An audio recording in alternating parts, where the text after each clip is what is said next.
Hello, I'm Dr. J Kevorkian, and it is an honor to be able to present to you, to share some ideas, stimulate some thought, and hopefully offer you some inspiration to being able to serve your patients better and transform our planet better. Never has there ever been a time that things have been quite as insane and crazy on our planet. But craziness is nothing that's new for chiropractors. As a matter of fact, we were born by crazy ones.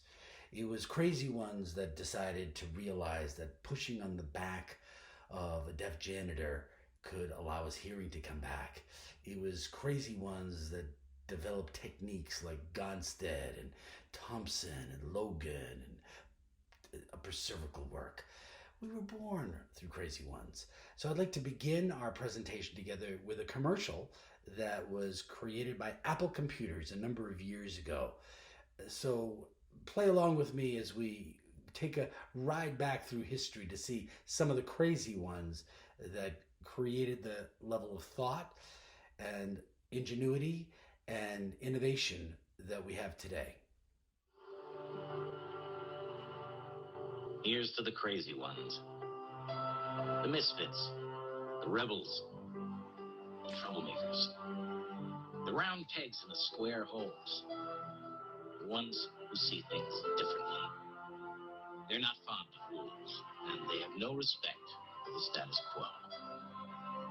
You can quote them, disagree with them, glorify or vilify them. But the only thing you can't do is ignore them. Because they change things. They push the human race forward. And while some may see them as the crazy ones, we see genius. Because the people who are crazy enough to think they can change the world are the ones who do.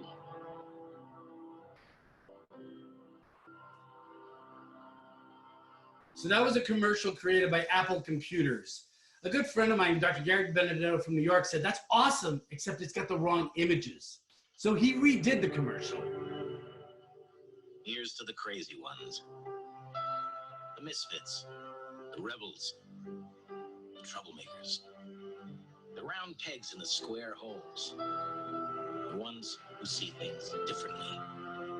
They're not fond of rules, and they have no respect for the status quo. You can quote them, disagree with them, glorify or vilify them. But the only thing you can't do is ignore them. Because they change things. They push the human race forward. And while some may see them as the crazy ones, we see genius. Because the people who are crazy enough to think they can change the world are the ones who do.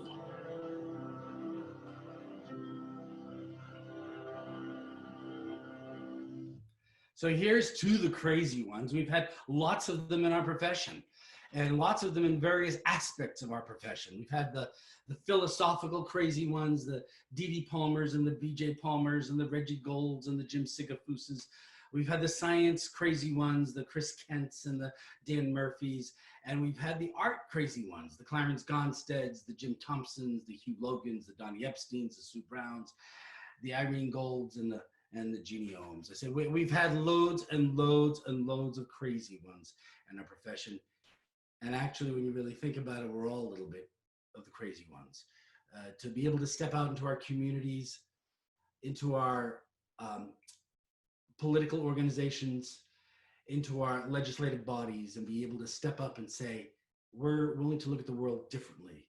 We're willing to look at other possibilities than what is contemporary science, contemporary belief systems, the stories that are told this lifetime, that we're willing to think differently.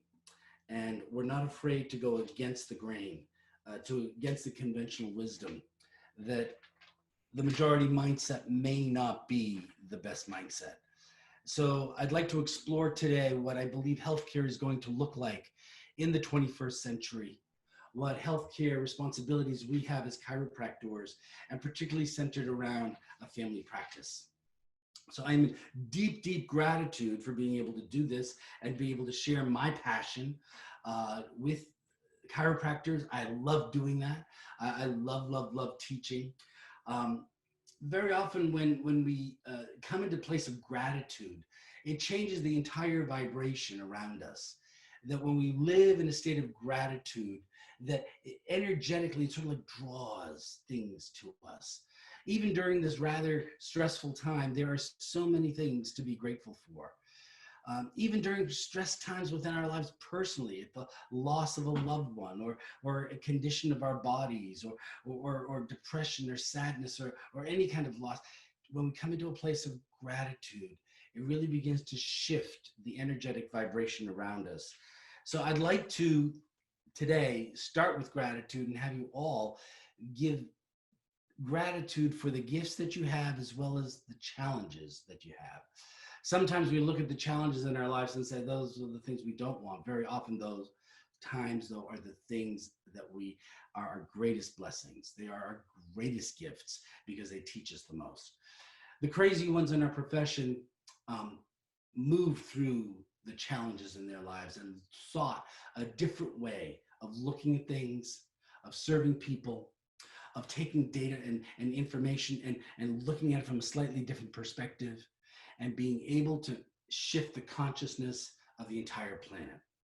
So my goal of being together today with all of you is to talk about a family practice, why a family practice is an important thing to have, how to begin to develop a successful family practice, how to remain philosophically congruent. There are so many challenges in our world, particularly today, that people are so focused in a pathogenic viewpoint. How do we stay philosophically congruent to build a family practice that's really aligned to our values? A little bit about me. I graduated Palmer College in 1982, which is like forever ago. And I remember my very, very first quarter orientation at Palmer College. Somebody got up during our orientation. This is your first day in school. This is the day they collate you. The registrar comes, they tell you where your locker is. And I'm sitting there as a neophyte chiropractic student sitting there, and somebody comes from the philosophy club at Palmer College and does a layman lecture. It was about a 10-15 minute presentation on the chiropractic story. It is the first time that I actually heard the chiropractic story from start to finish. I actually heard that whole philosophy being shared and the idea of well-being and nerve interference.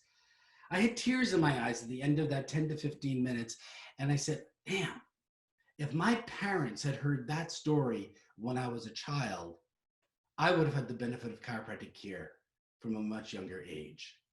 So I made a commitment to myself at that moment that I was going to learn how to do what that person just did. And that was tell the story of chiropractic, tell it effectively, touch people's emotions, and give people another viewpoint, another perception to look at their world. I became one of the crazy ones at that time.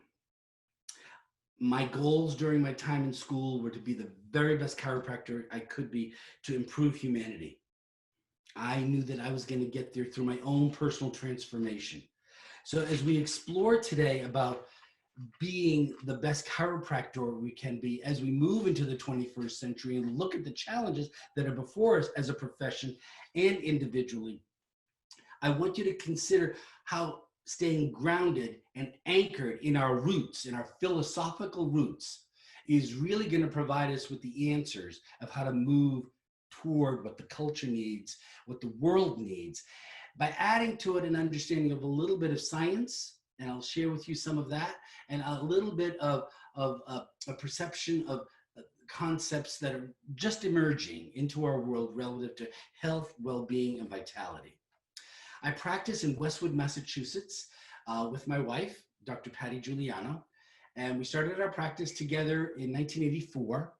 And during that period of time, we practiced in our home. So the entire time we've been in practice, we've had a home office practice, which is actually rather common in the New England area of the United States, rather uncommon in other parts of the United States. And there are places across the world where you may see them, but I get to wake up in the morning, walk down the stairs, and go serve my patients in the same place that I live. So it's absolutely awesome to be able to do that. It's a unique practice. About 30 to 35% of the practice is children. and we'll explain how the children come to us in the practice. About 85% of our patients are outside their first year of care. So 85% of the people that I touch on a daily basis have gone through at least their first year of care. So most of them have been under regular chiropractic care for a period of time. We have right now just over 200 people that have been under regular care in my practice for over 20 years. And when I say regular care, they've come through the front door of my practice, lied on the table, gotten their spine checked, adjusted as needed at least once a week for over 20 years. So 200 of the people that I will see in a week, just right around that number, have been under care for over 20 years. Many of them brought their kids. Many of them were babies and kids when they came to the practice. Having a family practice, in my opinion, is one of the most rewarding ways to practice. I'm going to come back to the share here. Oh, no. There we go. There are three ways that families start care. More often than not, what happens is a person walks through the door thinking the chiropractic is going to help sciatica or headaches or something that somebody told them that they should see their chiropractor for. They come to the office, we educate them, we tell them the story, we tell it effectively, create procedures that build a reality of spinal subluxations and explain to them that these subluxation, the spinal involvement probably had its origins back when you were a younger person. That parent very then often brings their spouse and then opts to bring in their children.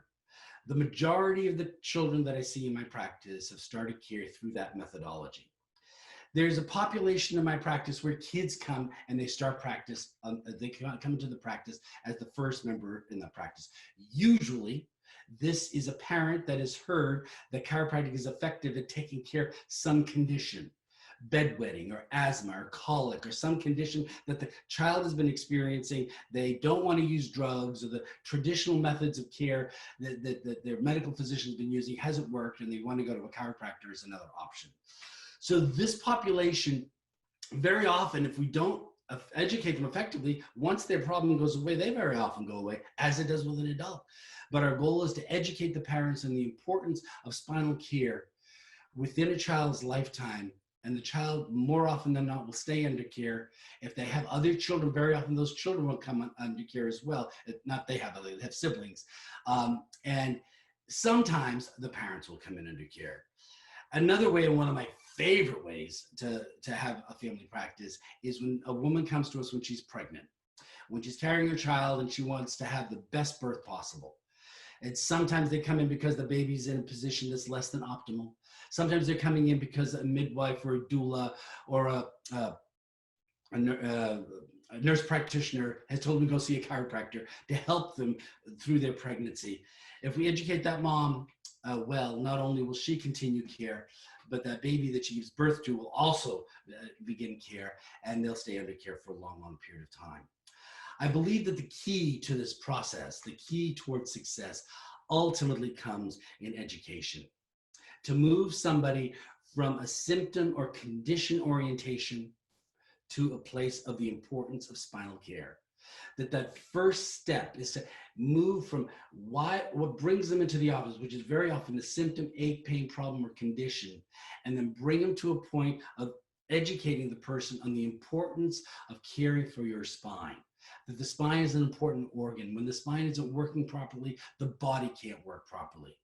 So that first journey from symptom to spine, I believe, needs to happen in visit 1 and 2. So visit 1 and 2 is critical of building that bridge.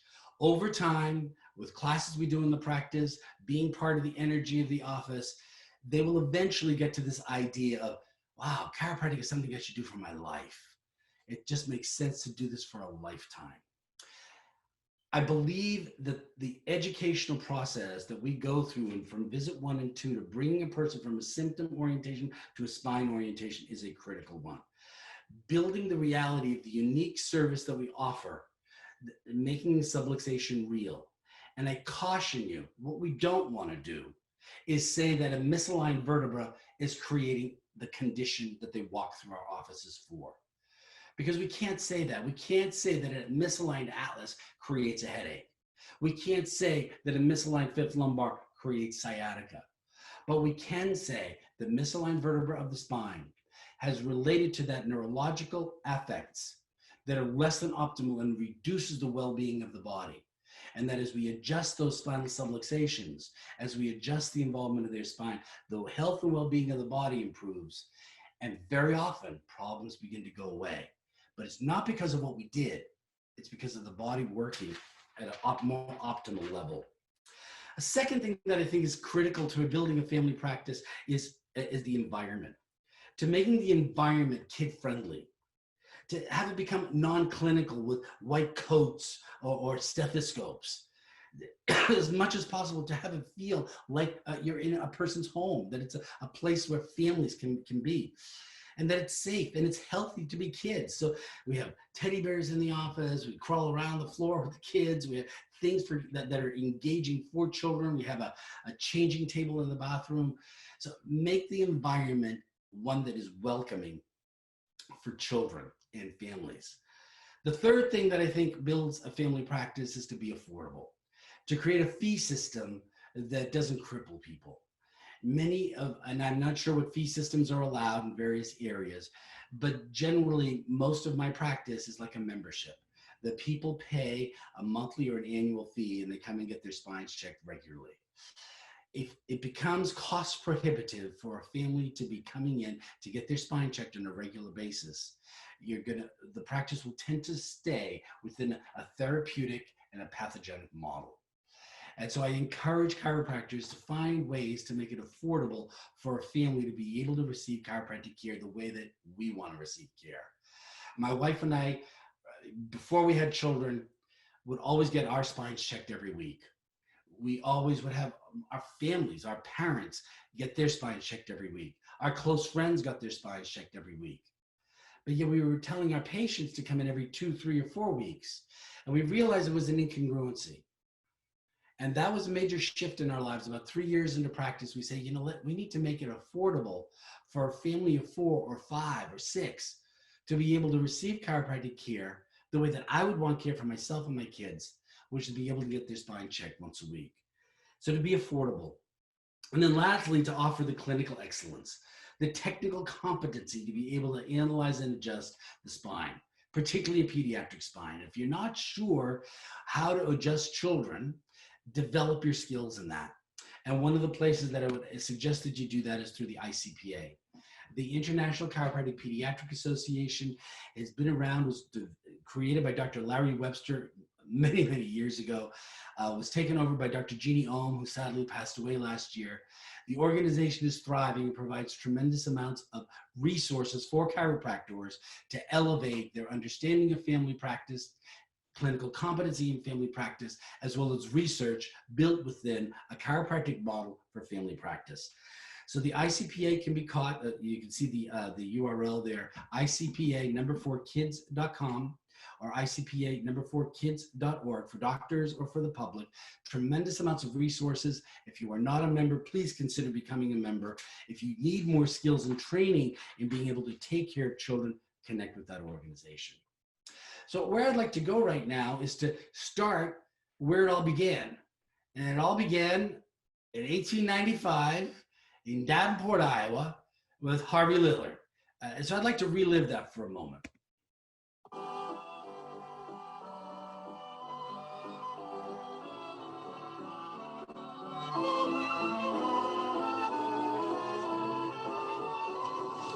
Good night, Harvey. Harvey? Harvey?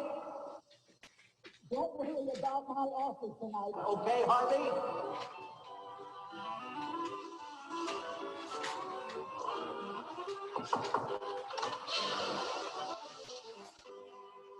Warm enough for you tonight, Harvey? Warm enough for you tonight, Harvey? Yes. How long have you been deaf, Harvey? Over 17 years, Dr. Gigi. How did it happen? What brought it on, Harvey? Do you know? One day I was bending down, scrubbing with my brush, and I hear a popping noise in my neck, and I turn around, and sound is gone. I don't hear it no more. Did it hurt when you heard this noise in your neck? Does it still hurt? Let me take a look at that neck of yours. Why, Harvey, you've been a lump back here. Can I examine you closer? Does it hurt right there? Yeah. I guess I just never noticed it. Is this where the popping sound came from? Yes, sir. Will you let me try to help you?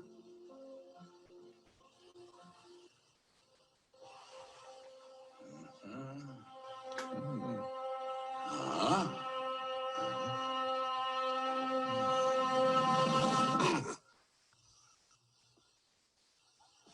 Harvey? Harvey! Doctor, I can hear again. I can hear again. Are you sure? Yes.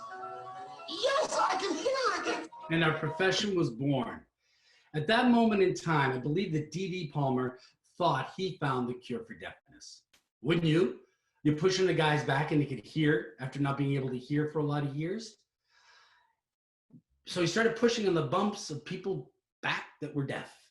They all didn't get the hearing back. But they reported other things. They said they could breathe better. Headaches went away. Their digestive system seemed to work better. D.D. Palmer thought he found the cure of disease. And since 1895, chiropractors have been pushing on the bumps in people's backs, but not treating diseases, not curing anything, but making a powerful contribution to the well-being and the vitality of human beings. D.D. Palmer was a vitalist. His perception of the world recognized that not only was the body a machine, but that there was life inside that machine, that vital life force inside the body was actually an important part of allowing people's bodies not just to be free of disease, but to be functioning optimally. I believe one of the greatest gifts D.D. Palmer gave us, beyond the first adjustment and Harvey Lillard being able to hear, was really a perspective, a philosophy. And D.D. Palmer started from this basic idea. Him and his son B.J. and the original founders of our profession built our philosophy on a major premise that said that there is a universal intelligence in all matter and continually gives to it all of its properties and actions, maintaining it in existence. And from this major premise, ideas are deduced. And from those deductions, we begin to get an understanding of how the world is pieced together, how life is pieced together, and how the body works. And to recognize that an aspect of this intelligence that creates the universe is giving life to the body, that internal to the well-being of all life forms, to the existence of all life forms, is this thing that we call an innate intelligence. That in every living thing, there is this inborn vibrational intelligence that is adaptive to the world, that allows the body to breathe, that allows us to adapt, that this innate intelligence is what we want to allow life to express in its optimal way. Well, if we look at our philosophy and assume for a moment that it is right, that there is a universal intelligence that offers order and organization to the world, let's assume for a moment that everything happens for a reason. And that no matter how much we know and how much data we have, there'll always be more that we don't know. That we may grow in our knowledge, but the universe knows everything that there is. And rather than trying to fix, manipulate, control anything, what would happen if we just took an interference away from the systems? Take interference away to allow the systems of organization that has been created by life to become optimized. I believe the core value of our philosophy lives in this idea that life needs no help, just no interference. That if we can seek to take interferences away from any system, we look at the system of the spine, but any system, life will express itself better. And in the words of Dr. Jeanne Ohm, life expresses intelligence. If we can take an interference away, we optimize the ability of life to express intelligence.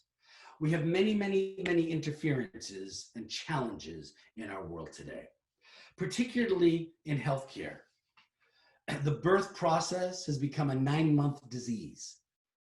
That's the mindset, that's the philosophy, if you will. during the entire time a woman is pregnant, we're looking for things that are going to go wrong.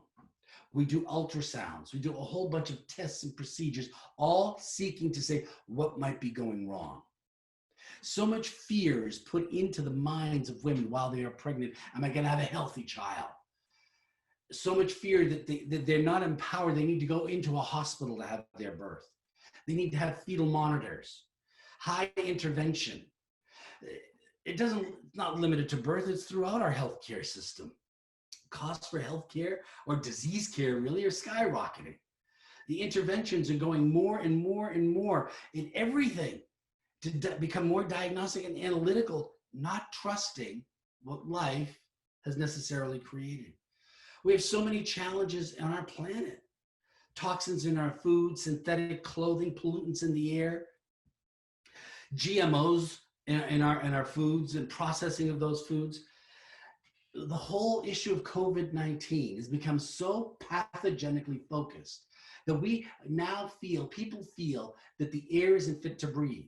Being in intimate contact with other human beings is an unhealthy place to be.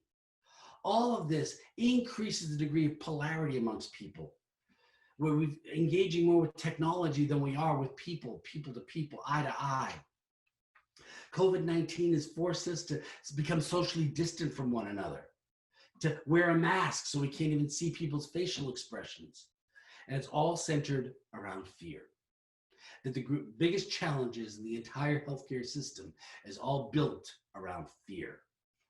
One of the things that we want to do is begin to shift that consciousness.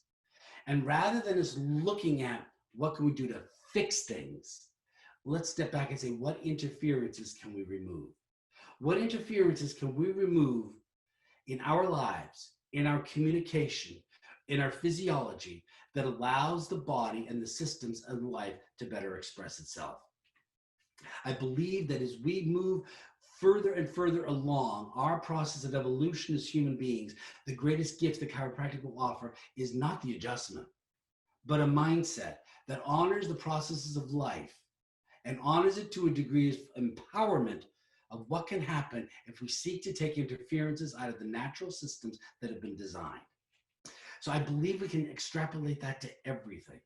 What interferences can we remove between and amongst people so that there's a greater degree of trust, intimacy, and connectedness?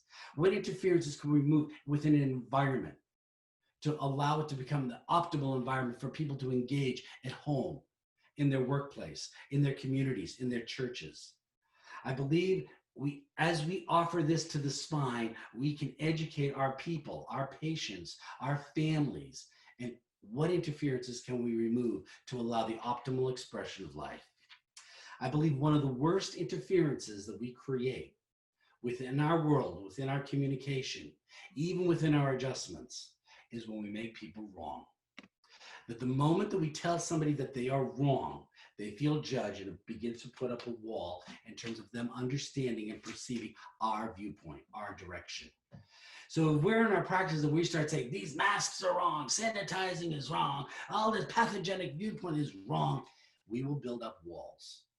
That we need to find means of being able to educate people so that they can wake up, to find mechanisms to say, what is their right in this situation? What is the gift here? I believe much of the issues that we have with kids as they're growing up and they turn into teenagers, the conflict that very often comes between parents and teenagers is because we made them wrong. We need to find ways of communication that doesn't allow people to be wrong. When patients make a decision that conflicts with our value system, that they inject their body with vaccines, or they put tubes in their kids' ears, or they take drugs for various things, we can't make people wrong. All it will do is put up walls. So I don't believe that the body is ever wrong. I don't believe that the body is ever wrong. I don't believe that the body is ever wrong. If we really live in that place, then every disease, every disorder, every pathology is actually an adaptation that the body is making at that moment in time based upon the information available to the physiology at that moment. Rather than us saying that oh, that sciatica is wrong, that headache is wrong. Everything that happens to the body is a rightness based upon the information available to the body at that moment in time. Take away an interference in that information. Maximize the ability of the brain to perceive the body as best as possible. Allow the physiology to perceive its environment as best as possible. Allow it to use its resources as best as possible. And we're going to optimize the well-being of that person. What the culture needs now more than ever before is trust in their bodies, to recognize that the body is able to heal, to build confidence in their body and that they can be responsible to their body. In 1994, Stephen Porges came out with a theory, the polyvagal theory, where he viewed that so much of what happens within our life and our ability to feel safe within our world is mediated through the vagus nerve. Stephen Porges was a scientist, a professor of psychology, bioengineering, and neuroscience. And as he studied the vagus nerve, he felt as though the vagus nerve actually had two pathways. The dorsal pathway, which is really engaged when we're in extreme danger, or the ventral pathway, which is when we feel totally safe. He believed that only when the ventral vagal system was really free to function and the dorsal pathway was suppressed and the sympathetic fight or flight response was suppressed, that only in those moments of time are we really able to engage in deep, meaningful relationships, community, bonding, social engagement. Much of what we were taught when we went to chiropractic school, I know I was taught, is that the autonomic system worked in a reciprocal manner. That when sympathetics went up, parasympathetics went down. When parasympathetics went up, sympathetics went down. And it was a reciprocal system. Porges proposed that some aspects, particularly those having to do with the feeling of being safe, were really tandem in nature. That a person needs to feel safe enough to come out of their shell to suppress the dorsal aspects of the vagus nerve. Once they feel safe in their world, they're capable of having a fight or flight response. Once they realize that fight or flight isn't necessary, it will activate the ventral aspects of the vagus nerve and allow for social engagement. Stephen Porges said to switch effectively from defense to social engagement strategies, the nervous system must do two things. And if the environment looks, two things. One, assess risk, and two, if the environment is safe enough, inhibit the primitive defense reactions to fight or flight or freeze. That it really works in tandem. That this polyvagal theory, as he refers to it, is beautifully depicted in this autonomic ladder. That when the dorsal vagal nerve is activated, it's a state of I can't cope. I'm in collapse, I'm in shutdown. Only when that comes into ease are you able to come and have a sympathetic response and say, I'm in danger. I need to run and fight back. And only when that comes into ease can we really feel connected to the greater world, to the greater good, to community, and the ventral vagal system becomes activated. When COVID, let me rewind, when 9/11 occurred, the entire world, particularly the United States, but the entire world went into a sympathetic fight or flight response. The ventral vagal system basically shut down. Everybody was in fight or flight. In that state of fight or flight, we lived in for a number of weeks, and the manner in which we found solace was within communities, within our churches, within our offices. It was only at that point that we brought healing to the world and the fight or flight went away. With COVID-19, not only have people moved into a sympathetic response, but the dorsal aspects of the vagal nerve have been engaged. People are withdrawn. They've basically gone into their shell, like a turtle goes into their shell and locks up. And we are being told to do that. That you can't go out into the world, you can't breathe the air, you can't be with other people, you need to distance yourself, you need to stay at home, you need to stay in your shell. It has activated the strongest defense mechanism of the human physiology and the nervous system. And in many ways, if we stay in this space, it will restrict the ability of us to fully adapt to the world and to have social engagement. I believe this process of wearing masks, when it first occurred, I said, this is wrong. This is wrong. I can't do this. I remember showing up the first day in the office because it was holding me back from being me. And the universe provides you with exactly what you need right at the right moment. Because at the end of that first day of wearing a mask, or right toward the end of that day, I said, if this is what practice is going to be like from now on, I'm done. Seriously. I said, I do not wish to practice this way. This is totally malign to my philosophy and my ideals and my idea of what I'm supposed to be doing. And mother brings in a newborn baby. Baby was 2 weeks old. And I looked at that baby, and that baby looked at me while I'm wearing the mask. And we bonded and we connected. And I realized that that level of intimacy, that level of connectedness existed with or without a mask. My next day in practice was actually one of the most powerful days that I had, because I allowed myself to connect that way with every single person who walked into my practice, whether I'd known them only a week or I'd known them for 30 years. That eye to eye, soul to soul, spirit to spirit connection lived with or without a mask. It was a transformative experience for me because it deepened my level of intimacy and connection to the people that I served. But it allowed me to no longer make the mask wrong or COVID-19 wrong. It allowed me to adapt, which is one of the greatest signs of life. The greatest signs of well-being and vitality is the ability to adapt. We need to take every challenge and find mechanisms to adapt so that we can fully engage, fully be connected with the people that we're serving. We find ways to make connection and hugs without touching, without facial expressions, because connection is really what practice is all about.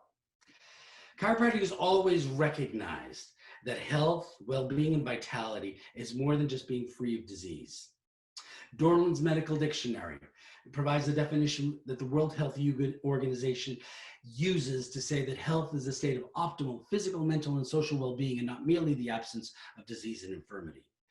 This idea we have lived with congruently with our philosophy. Aaron Antonovsky, who is a social scientist, a medical sociologist, coined a term, salutogenesis. Salute meaning health or well-being, genesis, the creation of. The World Health Organization defines salutogenesis. It is the process of enabling individuals and communities to increase control over and improve their health. In Antonovsky's words, salutogenesis is really the creation of life. You're all familiar with the term. During the holidays, you hold up the glass of wine, you say, salute, it's to life. Antonovsky believed that what life was really about was being on a continuum. That within that continuum, there was this thing that we viewpoint as pathogenesis, the creation of death, the creation of disorder, of diseases. And just because you treated pathologies, neuroses or psychoses, or sciatica or cephalgia, or whatever the condition was, just because you treated that condition didn't necessarily mean that you created a more sane, more vital human being. So he coined the term salutogenesis as doing things that allowed a person to contribute to the well-being and vitality of their body, and not just to treat conditions and diseases. Well, this whole idea of COVID-19 is totally within a pathogenic viewpoint. That just because we treat COVID-19, however we choose to treat it, doesn't necessarily mean we've created a healthier being. But we as chiropractors know that by keeping your spine well adjusted, it allows you the optimal ability to adapt to the world, whatever the stressors are. Does it mean that you don't get COVID-19? Well, hell, you don't know. Just like you could adjust somebody till the cows come home, maybe a person's headaches won't go away, but you've improved the quality of that person's life. Antonovsky stated that the person's salutogenesis would increase as their sense of coherence became more robust. In his words, a global orientation that expresses the extent to which one has pervasive enduring through dynamic feeling of confidence that the stimuli deriving from one's internal and external environments in the course of living are structured, predictable, and explicable. The resources are available to one to meet the demands posed by those stimuli, and these demands are challenges worthy of investment and engagement. The three aspects of what he believed contributed to a person's sense of coherence was comprehensibility, manageability, and meaningfulness. That is, a person elevates their comprehensibility, their manageability, or meaningfulness, that their sense of coherence becomes more robust, and their salutogenesis increases. Well, let's define each of those. Comprehensibility is a belief that things are happening in an orderly and predictable fashion, and in a sense that you can understand events in your life and reasonably predict what will happen in the future. Manageability, a belief that you have the skills or ability, the support, the help, or the resources necessary to take care of things. They are manageable and within your control. And then meaningfulness, a belief that things are interesting and a source of satisfaction, that things are really worthwhile. There's good reason or purpose to care about what happens.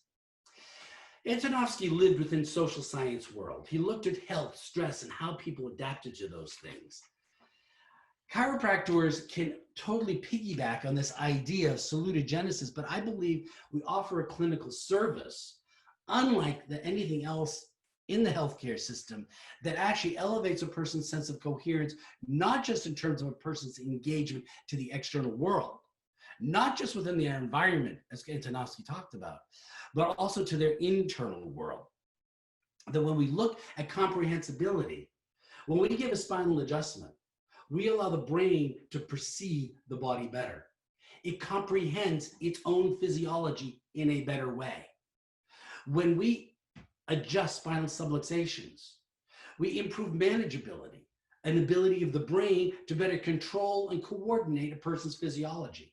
We allow the brain a better capability of its own functionality, whether it is motion of the body, or it is handling body chemistry or digestion or thoughts, are all being managed in a better way. Meaningfulness is the value that we give, or the meaning that we give to how we engage in our lives. And hell, our philosophy offers a beautiful degree of meaningfulness, not just for why people should go to a chiropractor, but in striving to optimize the well-being of every system by seeing meaning in everything that occurs. Well, if we look at this in terms of our practices, pathogenic care focuses on diagnosis and treatment. Salutogenic care is assessment and care. Pathogenic care fixes, cures, treats as its objective. Salutogenic care enhances well-being. Vitality is the goal or the objective. In pathogenic care, we manage a case. In salutogenic care, we're not managing anything. We're continually giving positive input into the system. In pathogenic care, the doctor knows they're the hero. In salutogenic care, the body knows. The patient is the hero. The patient is the guru. In pathogenic care, care is usually short-term and then they're dismissed. In salutogenic care, it's for a longer term, and very often for a lifetime. Well, is this term salutogenesis the same as vitalism? No. Vitalism recognizes that there's this vital life force, this vital life energy that animates the body and expresses itself within the world. Vitalism is a whole lot more than just salutogenesis. Well, is salutogenesis the same thing as holism? No. Holism is recognizing that the whole is greater than the sum of its parts. Very congruent in chiropractic philosophy, but it's not what salutogenesis is. Is salutogenesis the same thing as prevention? No. Prevention is really moving away from pathogenesis, but not necessarily towards salutogenesis. It's preventing yourself from becoming sick rather than optimizing well-being. Is it the same thing as non-therapeutic? Close, but even that is not exactly right. Salutogenic is a whole new construct, a new idea that Antonovsky has brought to the conversation. We are the first profession, I believe, that can adapt salutogenesis in terms of our clinical service, what we are doing, why we do it, and how we can support people in allowing that salutogenic change to be expressed within their body. D.D. Palmer said that chiropractic was founded on tone. As he meant that it was the tone of the nervous system, but I'm going to extend that into everything. The tone that we create in our office, the feeling that we create in our office, the meaning that we create around what we do, the love and the compassion that we create creates an energetic field in our offices that draws people to come and want to be there. Not just to get fixed from problems, but they know that it's the right place to be for themselves and for their family. We need to step out of this pathogenic world and allow people to walk into this world of optimization of the human potential by allowing people to recognize that salutogenesis is very real, very scientific, and allows people the greatest degree of adaptability, health, and well-being within their lives. That's the tone that I believe that we create within our practices. I believe that chiropractic is magical. I love it. You love it. You're taking time out of your life to sit in front of a computer or a screen to be able to listen to me and all the other speakers. We love, love, love what it is we do for one reason, the connection. I believe the life is totally about connection. It's about connecting with people, soul to soul, spirit to spirit, eye to eye, touch to touch. That connection is what binds us. That connection is what brings healing to the world. That connection is ultimately what will bring healing to our profession and our service.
I believe that the intimacy, the connection that we can bring people in our practices will not just bring healing to their lives, but I believe it is the only thing that's going to move people away from the fear that is being perpetuated in our world at this time. I believe that the intimate connection that we make as we serve those people who walk into our offices allows them to express the greatest aspect of themselves by adjusting their spine, by adjusting their nervous system. It allows them to better connect to themselves and to connect to the world. It starts here. It begins here. And as we allow the elegance and the beauty of our service to then extend to every person this way, and as they take it into their lives, we bring healing not just to their lives, but to our entire planet. Thank you very much.